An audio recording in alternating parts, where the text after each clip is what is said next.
Hello everyone, welcome to my YouTube channel. दोस्तों, आज की इस वीडियो में हम केमिस्ट्री में एक नया टॉपिक पढ़ने जा रहे हैं और जो हमारा टॉपिक है वो है परमाणु संरचना, स्ट्रक्चर ऑफ एटम या परमाणु संरचना। परमाणु संरचना की अगर हम लोग बात करें तो परमाणु संरचना के अंतर्गत जो हम लोग पढ़ते हैं वह परमाणु के विषय में अध्ययन करते हैं। देखिए, सबसे पहली बात यह है कि आपका पिछली वीडियो में हम लोगों ने पदार्थ के विषय में पढ़ा था। पदार्थ होता क्या है, पदार्थ की भौतिक अवस्थाएं कितनी होती है, पदार्थ की रासायनिक अवस्थाएं कितनी होती हैं, इनके बारे में हम लोग पढ़ चुके हैं, ठीक है ना।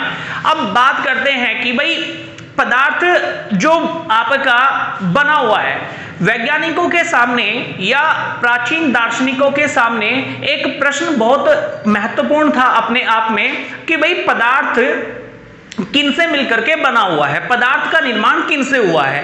तो इस विषय में बहुत से दार्शनिकों ने अपने विचार दिए और इसी क्रम में भारत के एक प्रसिद्ध दार्शनिक हुए हैं जिनका नाम था महर्षि कणाद। महर्षि कणाद वह दार्शनिक हुए हैं जिन्होंने सबसे पहले पदार्थ की संरचना के विषय में बताया था। उन्होंने ये बताया कि भाई प्रत्येक पदार्थ का निर्माण एक छोटे से छोटे कण से मिलकर के हुआ है और उस कण वह एक अविभाजित कण है, यानी कि उसको विभाजित नहीं किया जा सकता है।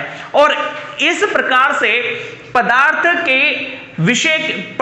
के संगठन के बारे में उन्होंने और छोटे से छोटे कण के विषय में जो व्याख्या की, उस व्याख्या को उन्होंने एक दर्शन का नाम दिया जिसका नाम था वैशेषिक दर्शन। वैशेषिक दर्शन। तो यहां पर अगर पूछा जाए कि भाई वैशेषिक दर्शन के लेखक कौन है, तो वैशेषिक दर्शन के जो लेखक होंगे वो होंगे आपके महर्षि कणाद, ठीक है। तो महर्षि कणाद वो दार्शनिक हुए हैं जिन्होंने वैशेषिक दर्शन की रचना की थी और वैशेषिक दर्शन में ही इन्होंने पदार्थ की संरचना और उसके संगठन से संबंधित व्याख्या की गई है। इसके बाद में आपका काफी समय तक ये अवधारणा बनी रहती है। इसके साथ ही साथ आपके ग्रीक दार्शनिक लूसिपस और डेमोक्राइट्स भी इसी अवधारणा को समर्थन कर देते हैं। आगे चलकर के आपका 18वीं और 18वीं और 19वीं शताब्दी में ब्रिटेन के एक वैज्ञानिक हुए हैं जिनका नाम था जॉन डाल्टन।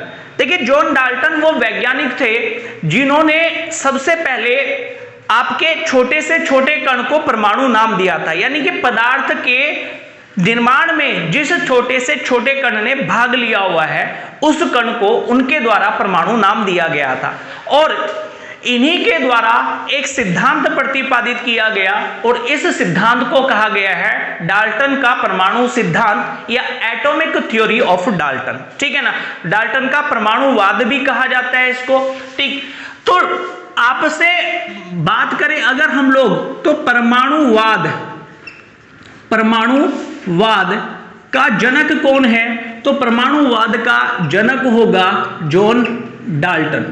तो जॉन डाल्टन जो है वह परमाणुवाद का जनक है, ठीक है। अब परमाणुवाद के अंतर्गत इन्होंने कौन कौन सी अवधारणाएं प्रस्तुत की थी, कौन कौन सी हाइपोथेसिस इनके द्वारा दी गई थी, साथ ही साथ इस परमाणुवाद की विशेषताएं क्या हैं। तो हम बात करते हैं कि भाई इसमें विशेष तथ्य क्या थे, यानी कि विशेष तथ्य क्या थे परमाणुवाद से रिलेटेड। तो इसमें अगर हम लोग बात करें तो इन्होंने सबसे पहले यह बताया कि भाई प्रत्येक पदार्थ एक छोटे से छोटे कण से मिलकर के बना हुआ है और उस कण को हम परमाणु कहते हैं। साथ ही साथ इन्होंने ये बताया कि परमाणु एक अविभाजित कण है, परमाणु एक अविभाजित कण है जिसको विभाजित नहीं किया जा सकता है। साथ ही साथ इन्होंने बताया कि परमाणु स्वतंत्र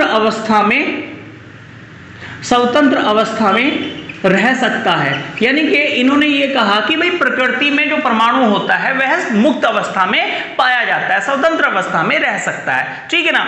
इसके साथ ही साथ दूसरा जो विशेष तथ्य है वह यह है कि परमाणु प्रत्येक रासायनिक अभिक्रिया में भाग लेता है। रासायनिक अभिक्रिया रासायनिक अभिक्रिया में भाग लेने वाला कण है, यानी कि रासायनिक अभिक्रिया में क्या करेगा, ये भाग लेगा, ठीक है ना, रासायनिक अभिक्रिया में भाग लेने वाला कण है। इसके साथ ही साथ इन्होंने यह भी बताया कि परमाणु जो होता है आपका एक ही तत्व के परमाणु भार, एक ही तत्व के परमाणु भार, इसके साथ ही साथ उनके रासायनिक गुणधर्म वो एक समान रूप से होते हैं, ऐसा इन्होंने बताया अपनी इस थ्योरी के अंतर्गत, जिसको हम डाल्टन थ्योरी के नाम से भी जानते हैं। तो क्या बताया मैंने आपको ये बताया कि इन्होंने यह भी कहा कि प्रत्येक तत्व का परमाणु भार, प्रत्येक तत्व का परमाणु भार व रासायनिक गुण,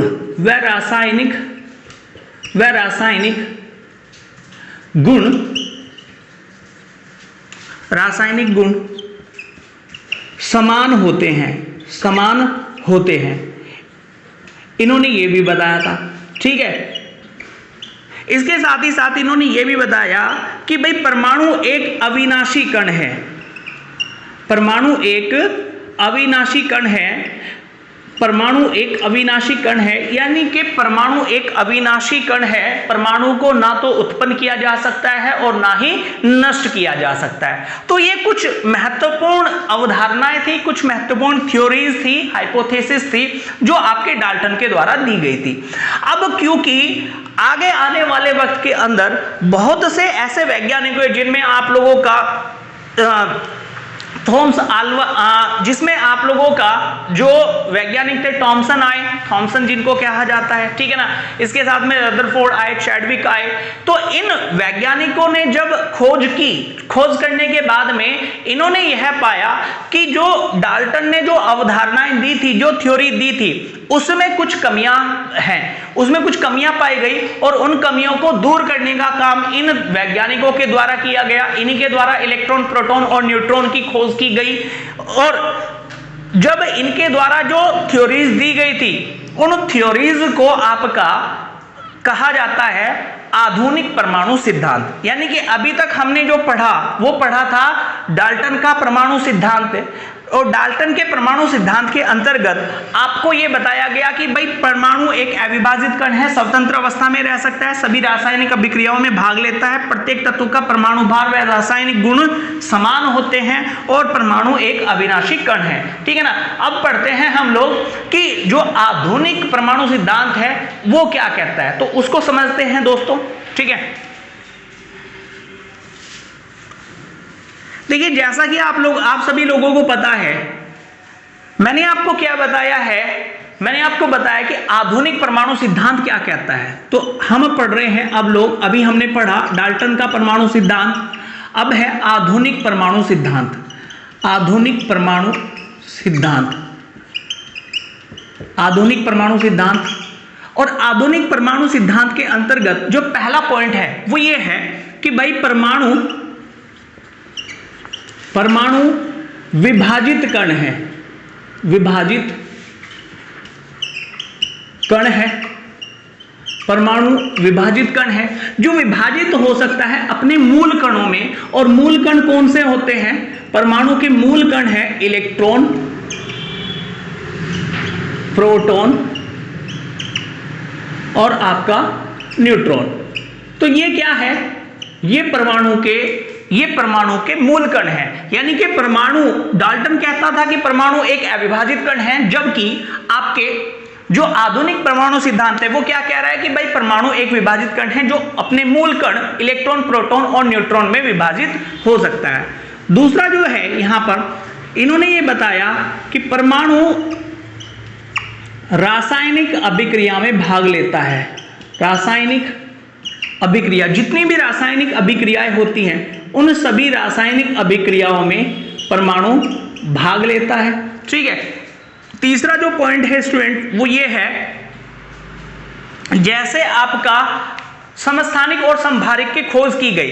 तो समस्थानिक और समभारिक की खोज करने के बाद में वैज्ञानिकों ने यह पाया कि एक ही तत्व के परमाणु के जो रासायनिक गुणधर्म होते हैं और जो परमाणु भार होते हैं वो समान नहीं हो सकते हैं। वो क्या होते हैं आप लोगों के? भिन्न भिन्न हो सकते हैं। तो यहां पर मैं कह सकता हूं कि एक ही तत्व के परमाणु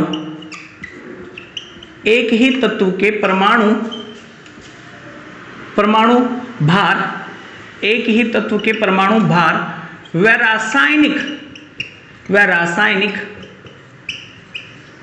गुण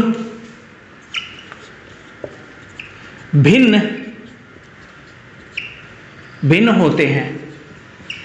जैसे कि अगर एग्जाम्पल के तौर पर हम लोग देखते हैं, एग्जाम्पल हमारे पास में क्या है, एग्जाम्पल की हम लोग बात करें तो हम कह सकते हैं कि सर हाइड्रोजन के जो समस्थानिक हैं, हाइड्रोजन के